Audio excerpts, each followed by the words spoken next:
Aptas Ayurveda. Reach Ayurveda to each. Charaka for Immunity. Biggest ever national level video contest on behalf of Charaka Jayanti 2021. Presented by Team Aptas. Co-sponsored by Himalaya Wellness Company. Shri Dhutapapeshwar Limited. YSS College of Pharmacy, Nursing and Paramedicals. Corona और HIV जैसी बहुत सी ऐसी बीमारियां हैं जो सीधे तर हमारे इम्यूनिटी यानी कि ओजस पर इफेक्ट डाल रही है। नमस्कार दोस्तों, मैं हूं Shubham Thakur, BMS first year का छात्र, और आज मैं आपके समक्ष इम्यूनिटी से रिलेटेड कुछ एक बातें करना चाहूँगा। चरक सूत्र स्थान में कहा गया है कि जो प्राकृतिक अवस्था में हमारे शरीर में बल कर उत्पन्न करता है उसे ओजस कहते हैं। वैसे तो ओज की उत्पत्ति गर्भ में ही हो जाती है, परंतु गर्भ से उत्पन्न होने के बाद रस, रक्त आदि 7 प्रकार की धातुओं के जो सार होता है उसके मिलने से ओज की उत्पत्ति होती है।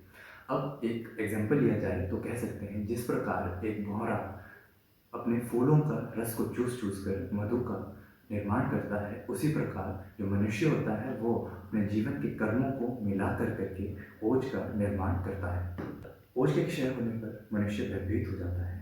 आपने देखा भी होगा, जब मनुष्य भयभीत होता है तो उसके जो हृदय प्रदेश है उस पर थोड़ा सा भार महसूस होता है। वह इसलिए क्योंकि ओज का जो स्थान है वो हृदय प्रदेश में ही होता है।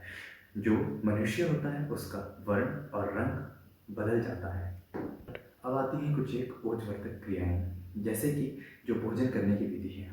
सर्वप्रथम जो गुरु भोजन यानी कि जो भारी भोजन हम करते हैं उसे कभी भी पेट भर ना खाएं। जब भी हमें गुरु भोजन खाना हो तो हमें उसे अपनी मात्रा के आधे रूप में खाना चाहिए, यानी कि जितनी हमें भूख हो उसके आधे में खाना चाहिए।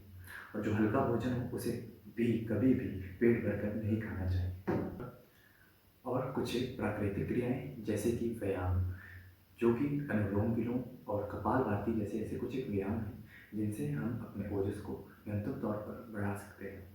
अब कुछ एक खाद्य पदार्थ हैं जिनसे हम अपने ओज को बढ़ा सकते हैं, जैसे कि घी और दुग्ध। ऐसे पदार्थों का भी हमें रेगुलरली इस्तेमाल करना चाहिए, जिससे कि हमारा जो ओज होता है वो बहुत ही तेज़ी से वर्धक होता है। अब आप तो कह रहे होंगे कि हम इन सभी चीज़ों का यूज़ करते हैं, इस्तेमाल करते हैं, परंतु फिर भी हमारा जो ओज है वो नहीं बढ़ रहा है। अब देखिए, जिस प्रकार अर्जुन एक दिन में महाश्रेष्ठ धनुर्धर नहीं बने थे, उसी प्रकार 1 या 2 दिन आप इन सभी चीज़ों का सेवन करके अपने ओज को नहीं बढ़ा सकते। अब देखिए, अगर किसी भोजन को आज ग्रहण कर रहे हैं तो उसके जो पोषक तत्व हैं उनको आपके ओज तक पहुंचने में न्यूनतम 1 महीने का समय लगता है। इसलिए हमें सामान्य विशेष सिद्धांत के आधार पर इन सभी चीज़ों का इस्तेमाल करना चाहिए जो हमारे ओज को बढ़ाता है।